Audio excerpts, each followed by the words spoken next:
Hello everybody and welcome to our Facebook Live session tonight, where we're going to talk about and learn all about bowel cancer and rectal cancer. Colorectal cancer is the other name that this topic goes by. For those of you who haven't tuned in to our Icon Facebook Live before, Dr. Ian Irving is my name. I'm proud to be Icon's Group Medical Director, and I'm also a practicing haematologist at Icon Wesley in Brisbane. I know that you're tuning in from all around Australia, and as a special welcome, we give a shout out to all of you around the country that are still in lockdown. We very much feel for you. It's been a very difficult 18 months in Australia, indeed the world, but hopefully things will continue to improve. We know that throughout the COVID-19 pandemic, cancer care has continued. Certainly at Icon Cancer Centres, we have had to soldier on, continue to provide the absolutely essential cancer care that Australians need. And hence, although we are in lockdown, we feel it's vitally important to continue our Facebook Live series and to continue to hear your questions about various cancer-related topics and inform you, a very important patient and support population, as best we can. Tonight, for our discussion around colorectal cancer, we've got two fantastic speakers joining us. Firstly, we've got Associate Professor Michael Penniman from Adelaide in South Australia. Michael is a radiation oncologist who is also Director of Radiation Oncology at Royal Adelaide Hospital, as well as working as a consultant radiation oncologist at our Icon centres in Adelaide. Michael established the Outreach Radiotherapy Service to Darwin, and he is still Director of this service, as well as being the Director of the Australian Bragg Centre for Proton Therapy. So welcome, Michael, and thank you very much for giving up your time tonight. Our second guest speaker is Associate Professor Louise Knott, who's joining us from Hobart. Louise is a consultant medical oncologist at Icon Cancer Centre, Hobart, as well as a senior consultant at Royal Hobart Hospital. Louise has a particular interest in colorectal cancer. She's very active in clinical research and has been principal investigator for over 50 clinical trials. So Louise, thank you also for joining us for tonight's discussion. Thank you. The way the Facebook Live session will work tonight is the first half hour will be a question and answer session between myself and our two experts, and I'm very much looking forward to hearing what they have to say about bowel cancer. And then for the second 30 minutes, we'll address your questions, including questions that you have submitted prior to tonight's Facebook Live. And also we'll take and address the questions that you put through the chat forum as we talk tonight. So again, a warm welcome to everyone who's watching, and please submit your questions through the chat room, and we'd be very pleased to hopefully get through as many questions as we can, with of course the disclaimer again that we really don't want to give patient-specific medical advice, and for your own particular medical situation, it's absolutely essential that you discuss treatment decisions with your treating oncologist. So my first question tonight goes to Michael, to Associate Professor Michael Penniman in Adelaide, and that is, Michael, if you could clear up just exactly what do we mean by the term bowel cancer? Is it the same as the term colorectal cancer? Or how should people refer to this disease? Yeah, thanks, Ian. I think it's when we talk about bowel cancer, generally we are really talking about colorectal cancer. And I think for tonight's discussion, that's what we'll be focusing on. I think all of us are aware that the bowel really extends and takes food all the way through the stomach, right through to the back passage. And that in essence, that sort of anatomically, there's small bowel and large bowel. But the small bowel has a lot of different types of tumours and different illnesses that can affect it. And I think when we talk about all the critical things that we'll talk about tonight in terms of screening for blood in your bowel, feces, and all of those things, it's really talking about what happens in the colon and the rectum, and to a lesser extent, the very end of the bowel, the anus. So yeah, I would say bowel cancer colloquially is colorectal cancer. Right. Thank you for that, Michael. No, that's very clear, and certainly medical terminology is very confusing at times, and it's, I think, really important to clear up that terminology at the start. So thank you for that. Over to Louise now. Dr. Knott, can you tell us how common is bowel cancer, and who does bowel cancer affect? Yeah, thanks, Ian. So bowel cancer can actually affect men and women, young and old. It's actually the third most common cause of cancer in Australia, and the second highest cancer-related death in Australia behind lung cancer.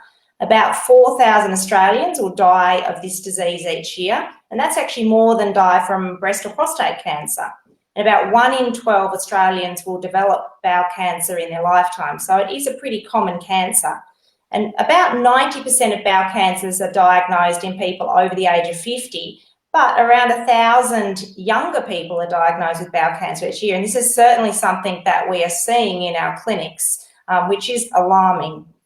About 1/3 of the patients will have a family history of bowel cancer, or they might have some sort of predisposing condition, such as Lynch syndrome, for example. But there are lots of other things that can perhaps increase your risk of bowel cancer.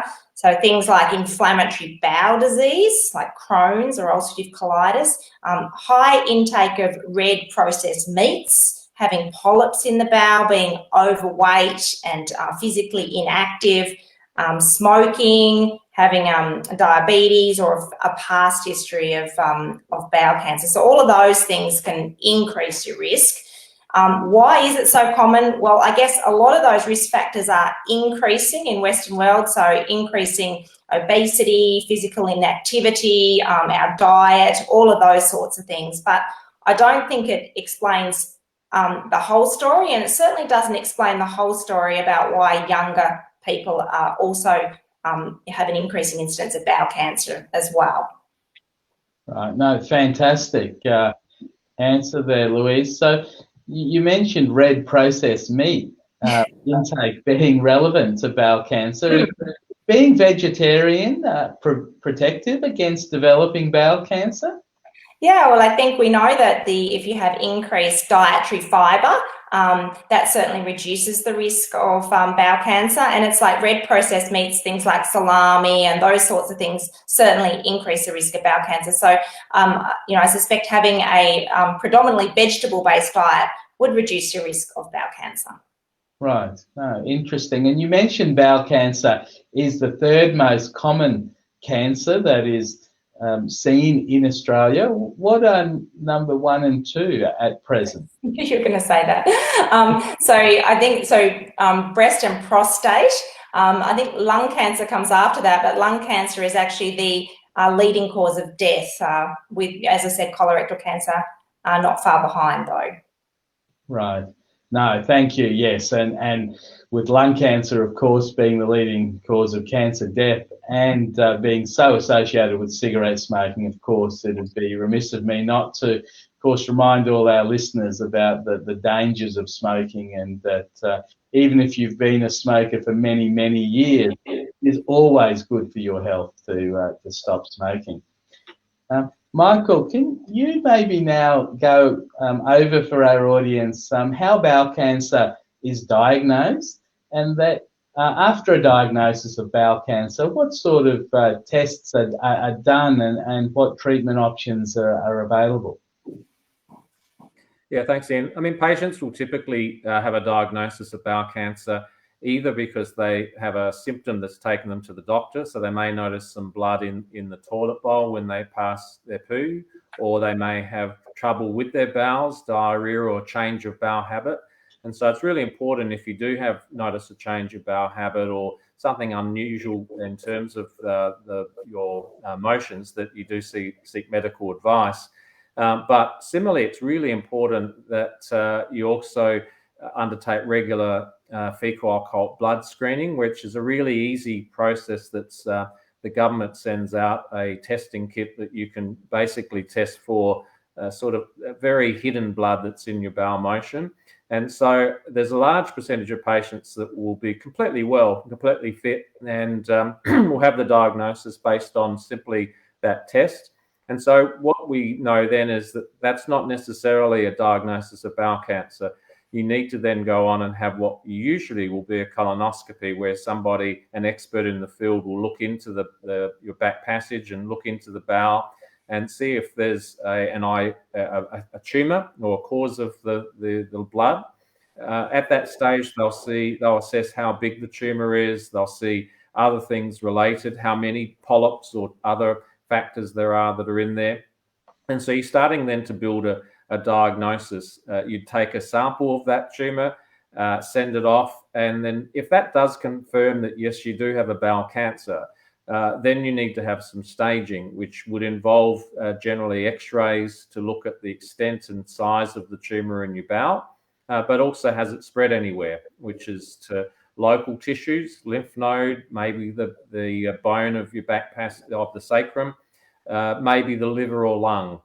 And then you're getting all that information together, as well as the important factors of how fit the patient is. And it's once you then have an idea of the extent of the disease and whether it's curable, you also need to put that together with how well the patient is in terms of, do they have other major medical problems which have been noted as life-threatening.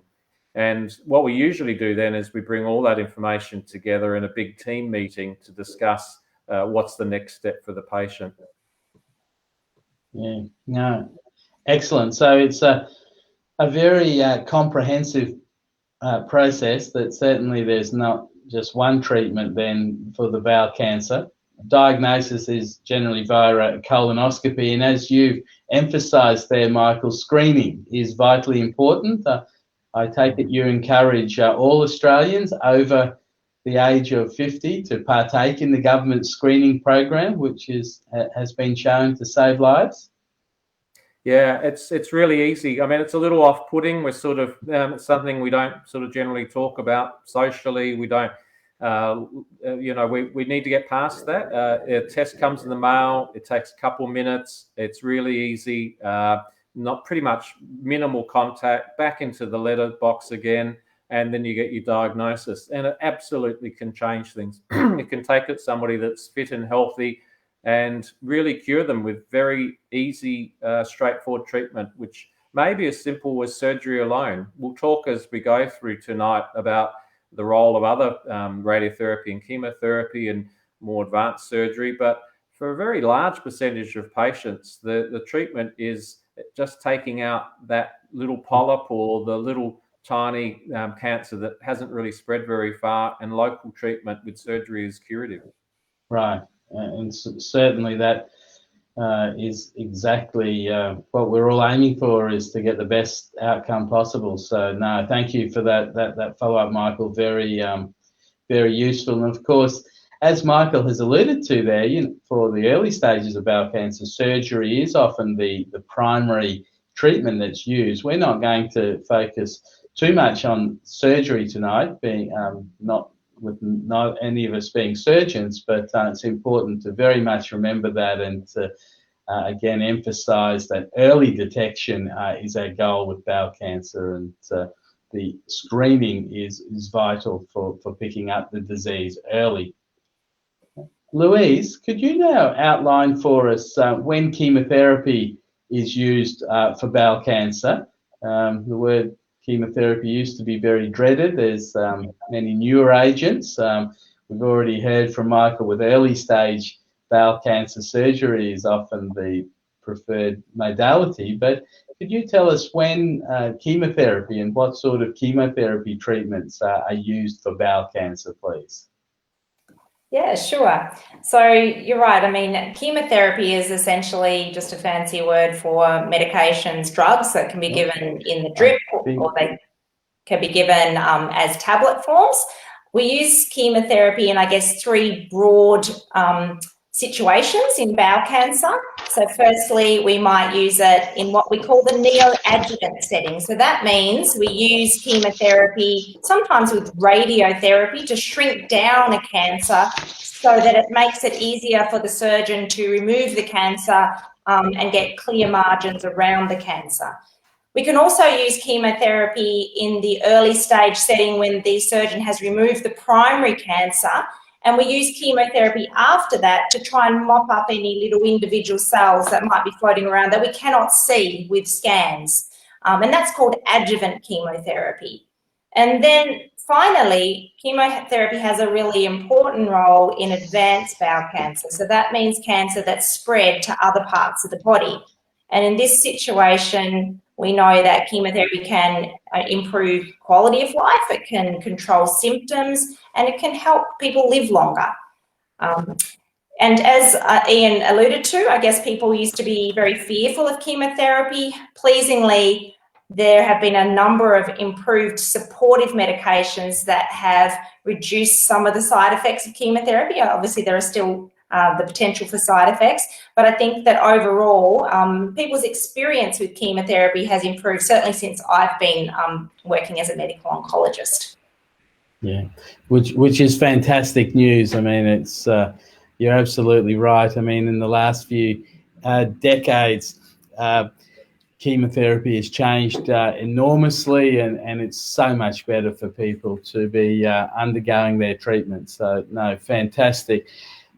Michael, you're a radiation oncologist, and radiation oncology is often a mystery to us non-radiation oncologists, let alone the public. Can you explain when radiation oncology, when radiation is used for colorectal cancer? Yeah, thanks, Ian. Yeah, radiotherapy, the use of radioactive treatment is generally used with what we call external beam radiotherapy, where the patient is treated from a distance on a machine called a linear accelerator, and that's a way of targeting very local issues. So it's probably a little more akin to surgery in terms of treating not where the cancer may have spread to around in the bloodstream, but very much a local problem. And so because we're focusing on a local problem, it's probably reasonable to distinguish colon cancer from rectal cancer.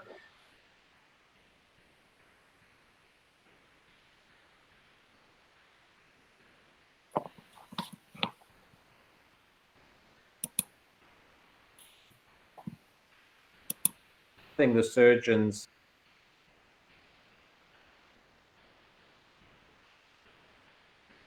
just having a few technical difficulties there, I think, with Michael's connection. Hopefully, we'll get Michael get Michael back very soon.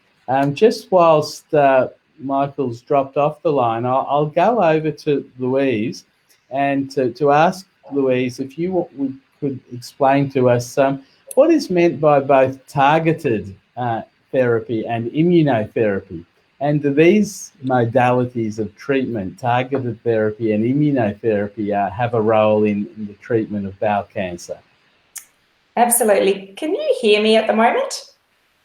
Yes, no, I think you're coming Perfect. absolutely a great NBN connection from Hobart. The good old crystal Tasmanian clear. NBN, we're doing better than the Yes, Adelaide guys. right. So targeted therapy works differently from chemotherapy, and I guess we're using it as a personalised therapy. And the way that we determine which kind of therapy to use is we actually look at a patient's tumour tissue, so the tissue that's been removed at an operation or a biopsy or whatever, is looked at for certain abnormal genes or proteins, and then we can basically personalise a therapy to that particular abnormality. And there are a number of targeted therapies that we have available in Australia.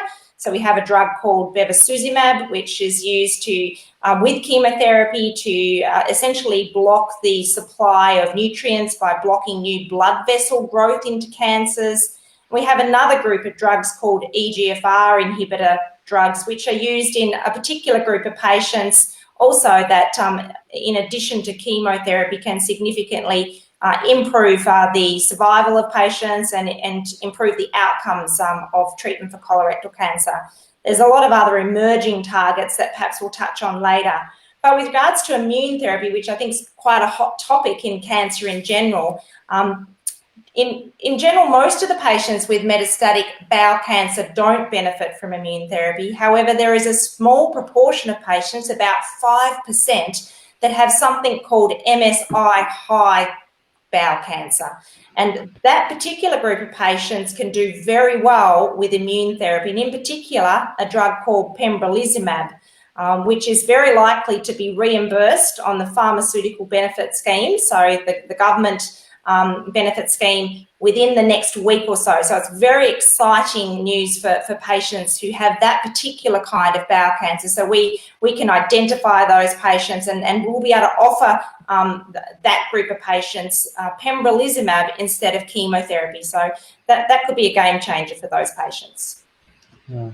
And that's very apposite. You mentioned that, Louise. We've just had a question come in from Wendy asking about Keytruda in bowel cancer. Now, Keytruda, I think, is the trade name for the generic immunotherapy drug pembrolizumab. That's right. And so that's fantastic. So I think you've answered Wendy's question that really Keytruda or pembrolizumab is very efficacious, works very well for a specific type of bowel cancer, but for that 5% with those genetic mutations. But for other sorts of bowel cancers, Keytruda or pembrolizumab is not particularly a drug that is used very often. Am I correct in summarising your talk in that way? Yeah, that's right. I guess we're still trying to figure out how we can use immune therapy in the remainder of patients with metastatic bowel cancer. And there's lots of ongoing studies trying to work that out. And hopefully one day we will have a better understanding. But for now, we do special tests on the tissue to identify that small group of patients who in the first line setting, so that means when they're first diagnosed with advanced bowel cancer, they'll be able to have pembrolizumab instead of chemotherapy, which is great for those patients. Right.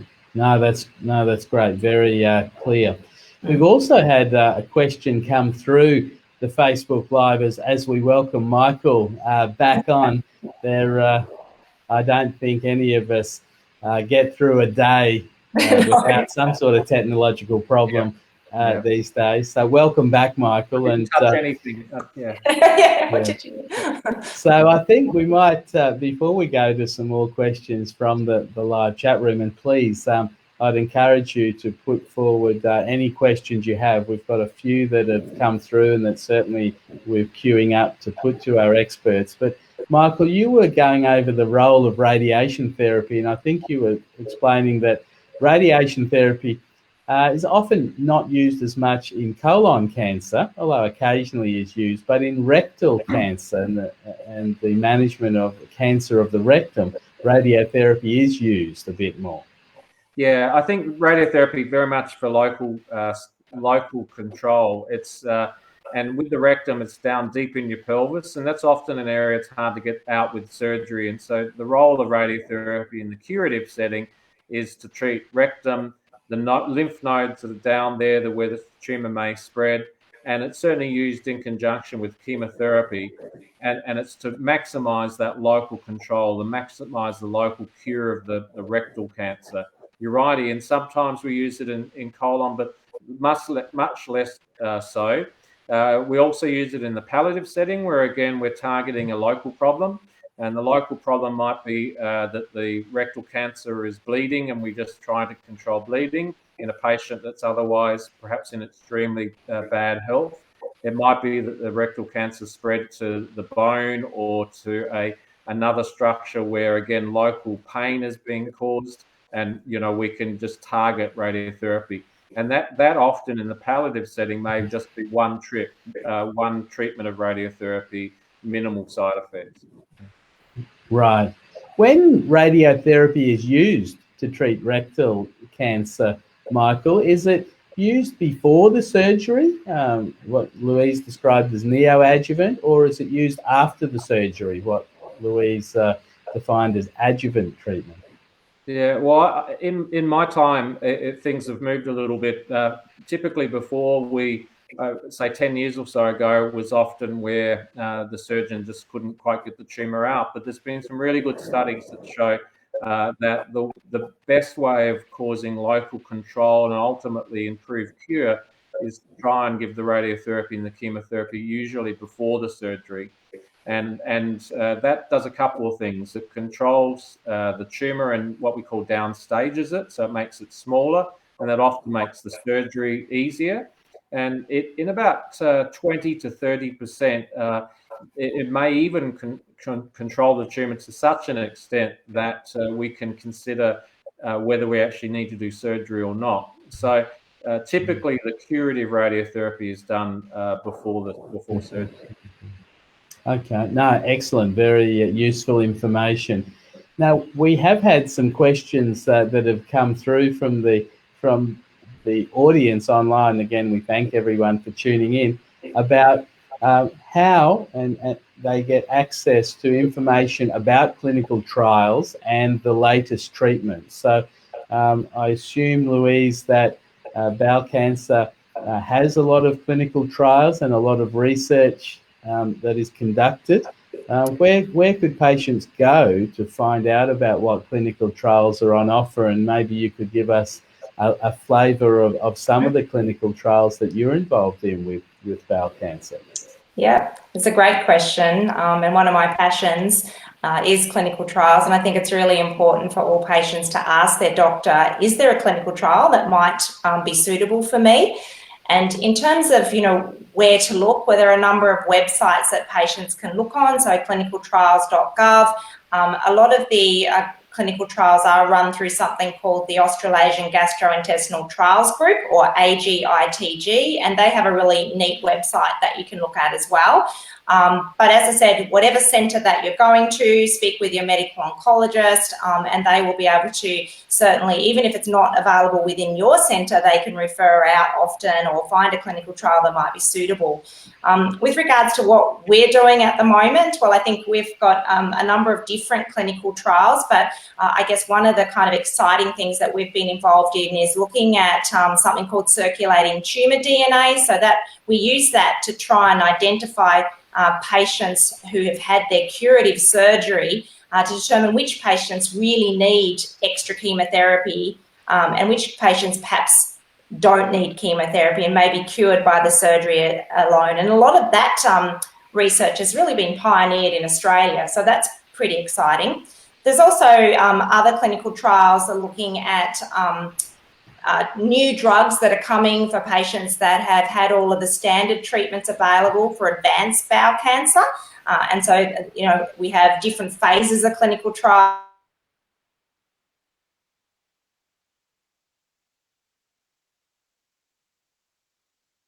Are looking at those different kinds.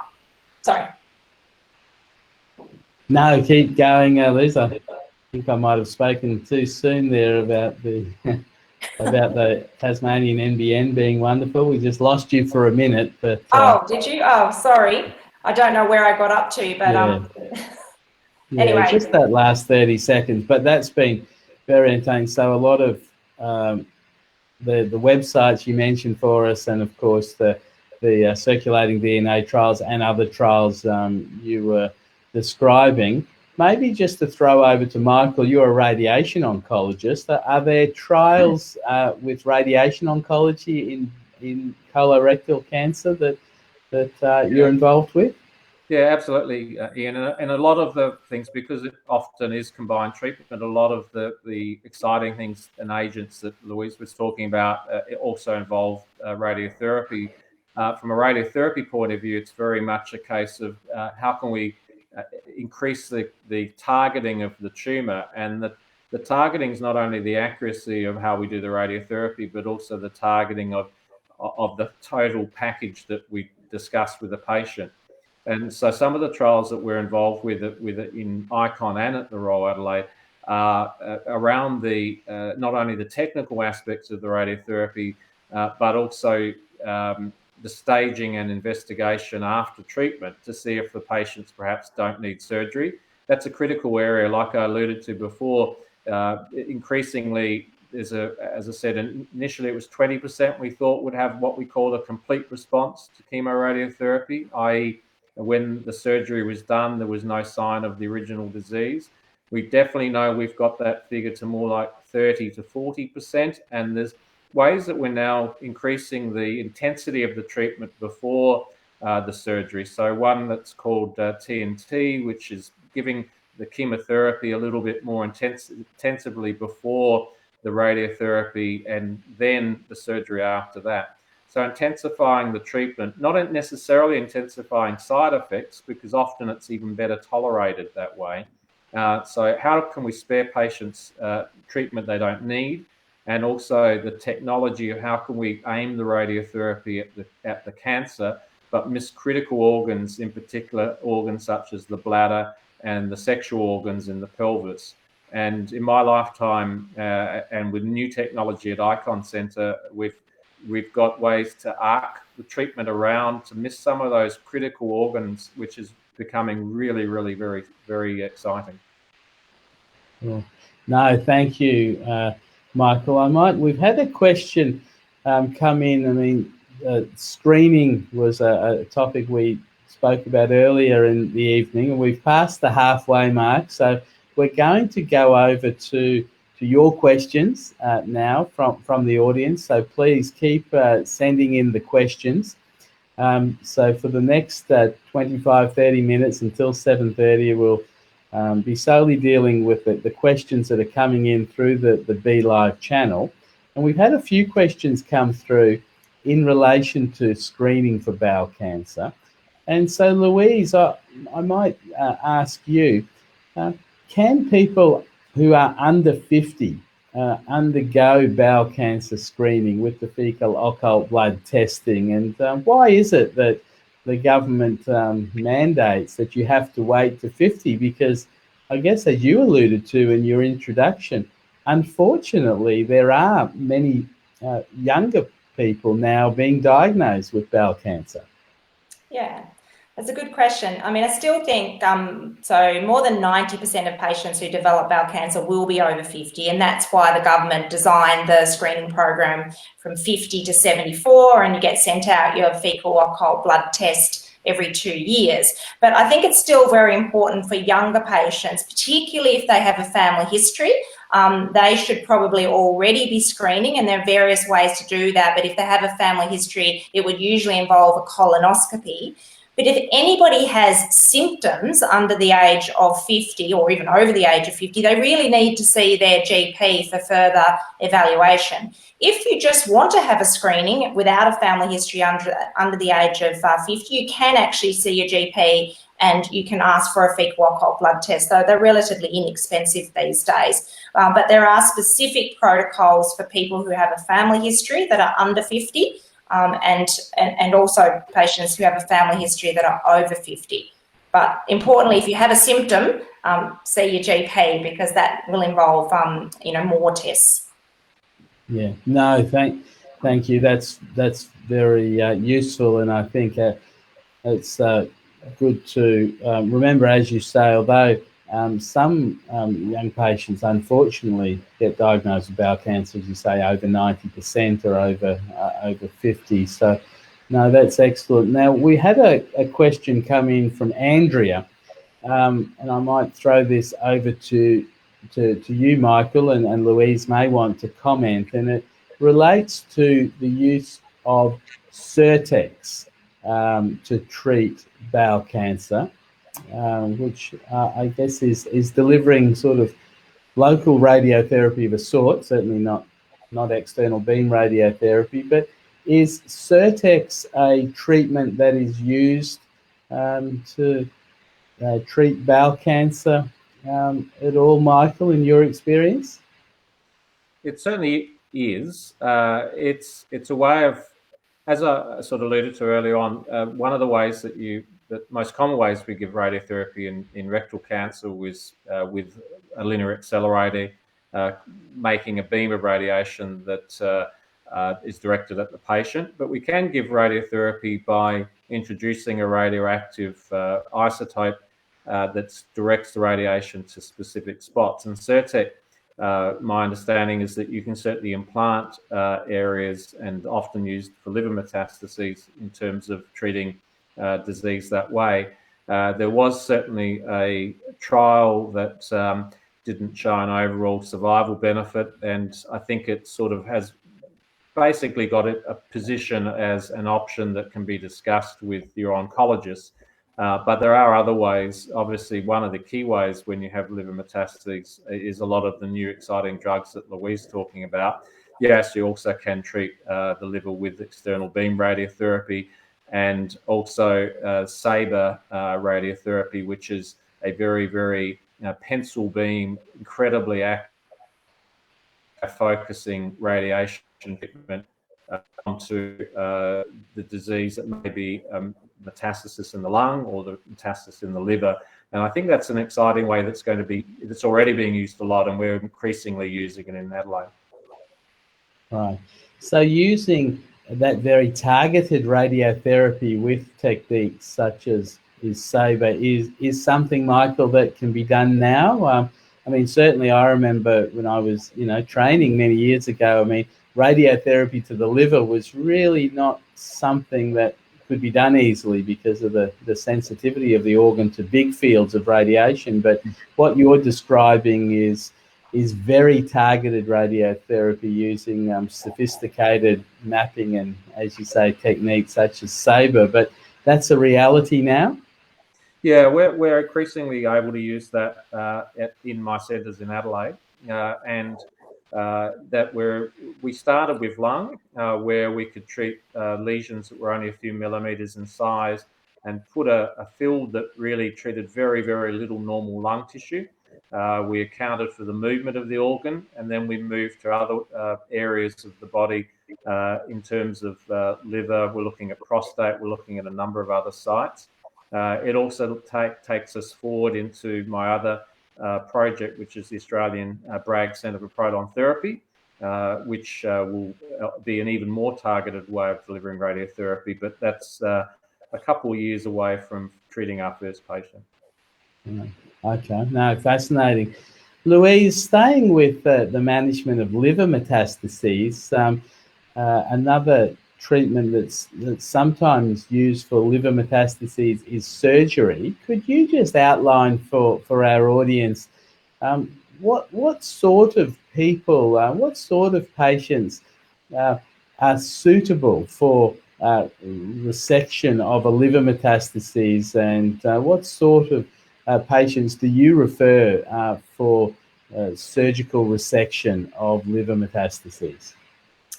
Yeah, that's a really good question. So all of our patients with advanced bowel cancer are presented in our multidisciplinary meeting, and in that meeting we have obviously colorectal surgeons as well as liver surgeons, radiation oncologists, medical oncologists, etc.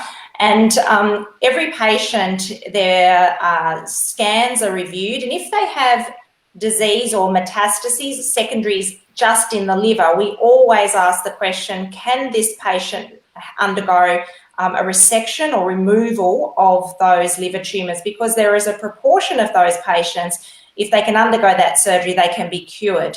And that's the same for patients who may have just one or two lung metastases or secondaries in the lung. Similar kind of thing, if we can remove them or treat them in a radical way, perhaps with SABR, there is a chance that these patients can live a very long time or perhaps even be cured. So it is very important to identify those patients, make sure that we have discussed their case with a liver surgeon, make sure they're fit enough to undergo that sort of surgery, but at least be able to offer that to them, because about 50% of those patients will be alive at 5 years if they can have all of the tumour removed from the liver. And the liver's a pretty amazing organ because it can regenerate. So I think over time, I've seen our liver surgeons, they seem to be able to remove more and more of the liver, and patients do really well. So, yeah. No, fantastic. As you say, it's truly amazing how the liver regenerates and resection. I think when all three of us were in medical school and training, the thought of undergoing a liver resection to treat metastatic cancer was unheard of. But now, as you say, with those survival rates, it can be such an important treatment.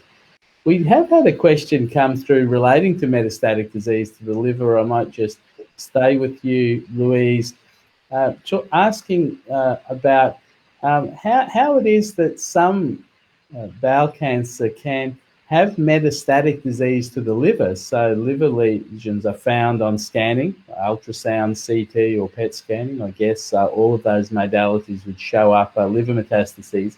But the patient doesn't have any involvement of abdominal lymph nodes. Yeah, another good question, and we do see that from time to time. And I guess there's a couple of possible explanations. So firstly, the way that cancer spreads is either through the blood vessels, through the lymph vessels via the lymph nodes, or perhaps just directly. It can spread, from wherever it is, and it just directly invades into whatever the surrounding structures are. So it may be that those metastases or secondaries went via the bloodstream, and therefore, they didn't involve the lymphatics, or potentially the involvement of the lymph vessels is very small and you can't see that on the scan, so it may still be present there. But I think that's perhaps the two main possibilities, I would say. And it is a reasonably frequent thing that we see, liver metastases without significant enlargement of lymph nodes, or even in a small proportion of patients who have what's called a stage 2 bowel cancer resected. So that means it's removed and that, there wasn't any involvement of the lymph nodes. These patients, a small proportion, can relapse in the liver, so develop liver secondaries later on down the track. And that's why patients are watched carefully by their doctors with either scans or clinical examinations and blood tests to make sure we don't miss that if it were to occur. Right. No, excellent. Thank you. Thank you very much for that comprehensive answer. Michael, could you please run through for us how you diagnose and then how you go on to treat anal cancer? I mean, we've spoken about how often cancer of the colon is treated somewhat differently to cancer of the rectum, where the rectal cancers are down lower in the pelvis, and often radiation is used in combination with chemotherapy before surgery. Anal cancer, I think you touched on in your introduction, but just to go to that topic for the next couple of minutes, could you give us a little summary of how to diagnose and how to treat anal cancer? Sure. I hope everybody can hear me. I've had to jump back onto my phone. I've had a technical problem, I think. Right. Yeah, no, if you speak nice and loud there, I think we can hear you fine. So okay. That's great. Thank you. Good old phone. Anal cancers. I mean, typically all of the tumours we've been talking about tonight are largely what we call adenocarcinomas, where the cancer's arisen from a gland. Anal cancers are usually squamous cell carcinomas, which is more in keeping with the sort of cells that you have on your skin. And so tumours of the anus can sometimes even be straight skin cancers of the skin of the buttocks. But what we're really talking about is the ones that are actually in the anal canal. And they seem to respond really exquisitely to a combination of specific type of chemotherapy and radiotherapy. And now, obviously, it's really important that if a patient, if you notice that you're having some fresh blood when you wipe yourself, when you've gone to the toilet, the most common thing is probably something like a little, what we call a fissure, so like just a little scratch of the bowel, or a hemorrhoid. But it's important to see your local doctor about it, because it could be more likely that that's what it'll be, but it also could be an early little skin cancer or a tumor of the anus. And that's something that's actually really exquisitely sensitive and very, very curable. So it's an area, obviously, that we want to preserve natural function, because the anus is a really complicated little area of the body. It's got muscles that are able to essentially work out the difference between solid matter, liquid matter, and gas. And I think it's probably about dinner time for a lot of us, so I won't go into too much detail there. But it's and I also don't want to give people the impression that it's too much of a special interest, but it is amazing that the body can work out how to sort of control what comes out of your back passage, and to keep that organ exactly as it is and working normally, even though there's a cancer in that organ, requires local radiotherapy to kill the tumor, with chemotherapy to sensitize the radiotherapy and to make the radiotherapy work harder. It's a treatment that will generally cause a lot of irritation, a lot of side effects, and the patient will get a really, really sore backside while they're having their treatment. But at the end of the treatment, once that all settles down, very, very often you're cured with a normal anus, which obviously is fantastic. Right. Excellent. No, that's very useful. Thank you. And it's always, of course, cure is what we're aiming for. Now, Bernadette has put through a question. I'll put this one to you, Louise. Bernadette asks about, we're getting into the area of survivorship now, which is appropriate given we're coming to the last 5 or 10 minutes of the talk. But I mean, bowel cancer, like any cancer, can return. It can relapse. That is the hallmark of malignancy, and why doctors often use terms such as remission or complete remission rather than using the term cure, because even if it's many years after the original diagnosis and treatment for a cancer, unfortunately, relapse can occur. So Bernadette has asked Louise that after successful treatment for bowel cancer and a person is in remission, what should they do rather to minimize their chances of recurrence? And in particular, is there a particular sort of diet that people should adhere to reduce the risks of their bowel cancer returning? Yeah, that's also a very good question.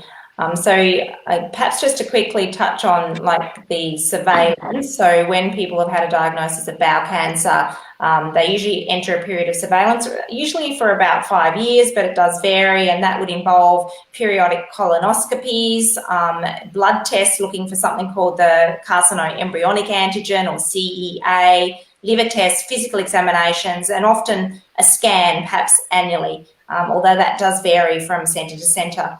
Once you've kind of got through that period of 5 years, you may be discharged back to your general practitioner, and usually hopefully with a plan from your specialist. And, I guess in terms of preventing or reducing your risk of bowel cancer recurrence, we have to go back and think about, well, what are the risk factors in that, individual person? If a person has like hereditary risk factors, it's a bit hard to kind of change those, but they will need, very close surveillance, and often those patients will need much more regular colonoscopies ongoing. Diet is important. I think there's no doubt about that. And whilst we don't know, the perfect diet, and I'm certainly not a dietitian, but we do know that things like processed meats do increase the risk of bowel cancer. Alcohol increases the risk of bowel cancer. We know that increasing your dietary fibre can significantly reduce the risk of bowel cancer. Physical exercise is also incredibly important, and maintaining a healthy weight. So there are kind of modifiable things that people can do to try and reduce the risk of bowel cancer. Whilst we can't, change the genes we were born with, there are things we can do to try and minimise our risk. And then I guess, following through on your colonoscopies or fecal occult blood testing and regular GP reviews would be probably my suggestion. Yeah. Yeah. No, very, very useful. And as you say, a healthy lifestyle, making sure you adhere to the follow-up recommendations and surveillance, very important. As you say, Louise, you certainly can't change the genes that you're born with. I know our children often complain to us that they wish they were born with certain different characteristics, and children love blaming their parents for various things, but we're all stuck with our genetics. You're quite right. Yeah. And we've had two questions come in late, and I'll put this over to you, Michael, regarding alternative treatments. Now, at Icon Cancer Therapy, at Icon Cancer Centres, we're very wedded to, of course, traditional treatments, but also clinical research. It's absolutely vital, we believe, that when treating cancer, that patients receive evidence-based therapy, so that we are delivering treatments, both immunotherapy, chemotherapy, and of course radiotherapy, that has an evidence basis behind it, that has been tested, and for agents that have not been proven to have a role in treatment, that if they're to be used, then really they should be used as part of a clinical trial.